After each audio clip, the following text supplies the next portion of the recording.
Bon, bonjour, bienvenue, tout ça, tout ça. Aujourd'hui, premier épisode de 6 raisons 2. Et il y a des choses à dire, croyez-moi. En gros, aujourd'hui, j'ai envie de vous faire gagner du temps. Vous pouvez me dire merci, ouais. De rien. Et c'est pourquoi en cette belle journée, je vais vous parler d'un film et vous donner 6 raisons de...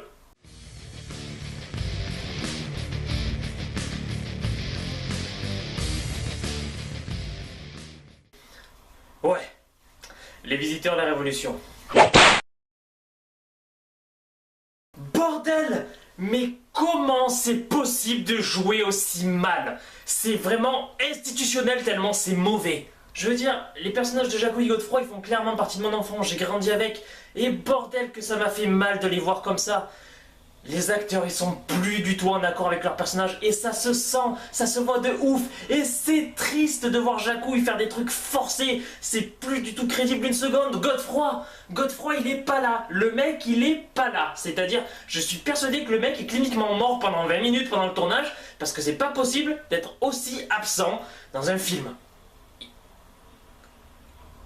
Non mais sérieusement, en Godefroy, tu mets une reproduction en carton à la place, c'est la même chose. Je veux dire, quand on regardait Les Visiteurs 1 et 2, on met celui en Amérique de côté, on traversait un panel d'émotions super vaste. Et là, on se fait juste chier parce que vous jouez mal. Vous n'êtes pas impliqués du tout. Et encore, je vous ai parlé que des personnages principaux. Les autres, c'est pas meilleur. En gros, ce film, au niveau du jeu d'acteur, on dirait un vieux film de soirée de fac entre potes bourrés en costume de carnaval. Et c'est franchement gênant à regarder. Ah mais putain, la dernière fois que je m'étais autant fait chier en regardant quelque chose, c'était un spectacle d'année de fin de CM2 où ils jouaient des arbres et des sorciers et des conneries. Je suis un arbre, putain. Quand vous regardez ce film, je suis sûr, vous avez l'impression de mater une pièce de théâtre. Mais pas un genre du beau théâtre avec des beaux décors, des acteurs impliqués. Non, c'est genre la vieille pièce de théâtre toute moisie dans un vieux théâtre pourri qu'on t'obligeait à aller voir au collège.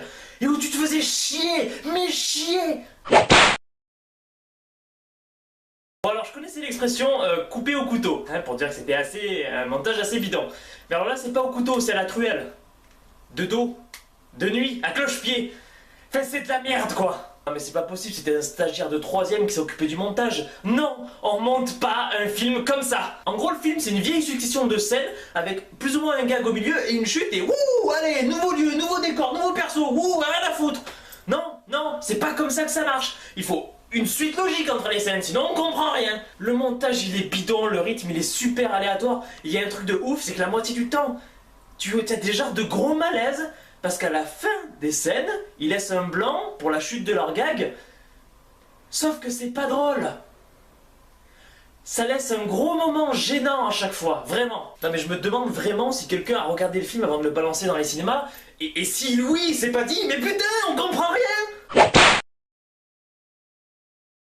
Dans les 2 points précédents, j'ai souvent parlé de l'humour, mais je pense pas que tu arrives à réaliser à quel point ça peut te rendre triste ce film. Vraiment. Je vous jure, le film c'est un détracteur d'Harry Potter, il aspire toutes les bonnes choses, toute ta joie il aspire, hein, vraiment. Que ce soit les blagues pipi caca, les blagues forcées, les blagues sur le racisme, super forcées, les références ratées, ou alors juste faire gueuler un mec pendant une demi-heure parce que c'est drôle de faire gueuler des gens. Non putain, c'est pas drôle. Sauf quand c'est moi qui le fais.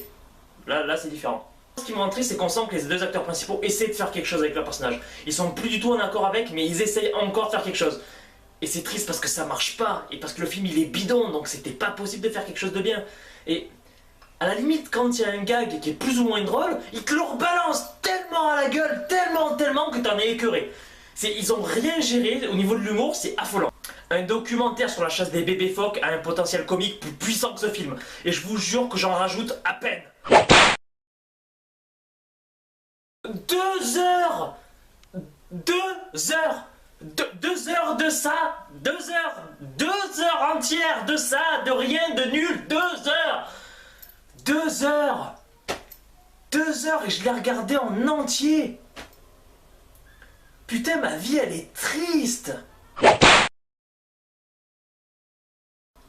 Bon alors, je suis volontairement pas rentré dans les détails quand je parlais un petit peu du scénario, un petit peu du montage, tout ça, parce que j'ai pas envie de spoiler, il y a peut-être encore des gens, des âmes égarées qui ont envie de voir le film. Donc je m'en voudrais de leur spoiler, parce qu'il y a tellement de choses intéressantes à raconter. C'était du sarcasme. Mais là, honnêtement, avec la fin, vous voulez en venir où? Sincèrement, vous voulez en venir où avec une fin comme ça? Clairement, vraiment. Surtout que dans le film, vous mettez en place une pseudo-tension qui pèse un petit peu sur les deux personnages principaux, et à la fin, c'est un mode nique sa mère, on s'en fout!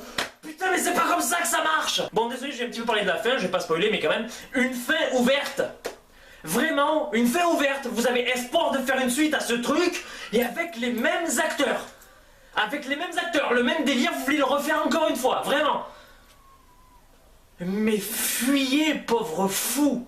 Voilà, c'est exactement ce genre de référence forcée et nulle qu'il y a dans le film, mais tout le temps! Et c'est une idée de merde! En fait, ils ont essayé de garder un humour proche des anciens films, histoire de séduire les amateurs des anciens films et les connaisseurs, et de rajouter des vannes un peu aléatoires pour séduire les jeunes avec un humour plus actuel. Et non, ça fonctionne pas du tout, mais pas du tout, c'est deux époques totalement différentes, c'est deux humours qui ne s'accordent absolument pas, et bordel que ça se sent! C'est deux époques totalement différentes, et l'humour prédominant dans les comédies françaises a radicalement évolué. Enfin évolué, changé, malheureusement.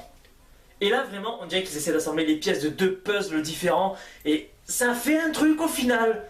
Mais évidemment que ça a un rendu dégueulasse, c'est une idée de merde!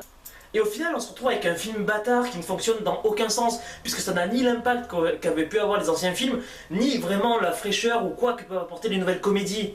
Les nouvelles comédies pas drôles, je souligne. Honnêtement, je tape vraiment sur le film parce qu'il mérite, mais je pense que le plus gros problème, c'est que c'est un film qui arrive beaucoup trop tard. Et en tant que grand fan des Visiteurs, d'avoir grandi avec ces films et avec ces personnages, ça m'a vraiment rendu triste, ça m'a vraiment fait mal au cul de voir ça. Et je suis triste aujourd'hui de dire que j'ai trouvé pire que les Visiteurs en Amérique. Bon voilà, pour les 6 raisons c'est fait, donc je vais vous expliquer un petit peu comment ça fonctionne vu que c'est le premier épisode. Je ne déconseille jamais un film. Je veux dire, je ne l'ai pas apprécié, mais c'est par rapport à mes goûts, mes attentes, ma sensibilité par rapport au film, mes références à moi, donc vous pouvez peut-être l'apprécier si vous êtes des gens bizarres. Et honnêtement, malgré tout ce que j'ai pu dire, si le film vous intrigue, regardez-le, vraiment. Faites-vous votre propre avis.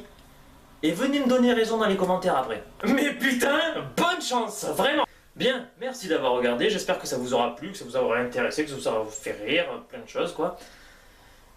Vous pouvez bien sûr vous abonner, partager la vidéo, faire tout le bordel habituel, vous avez l'habitude maintenant, je suis pas le premier vidéaste YouTube que vous regardez j'espère. Je vous invite également à laisser des commentaires pour me donner votre avis sur le film si vous l'avez déjà vu, ou alors pour me donner des propositions d'idées pour faire d'autres 6 raisons, alors que ce soit des films, des jeux, enfin... Vous avez un petit peu compris le délire, si vous avez des idées, vous les proposez et j'en tiendrai compte.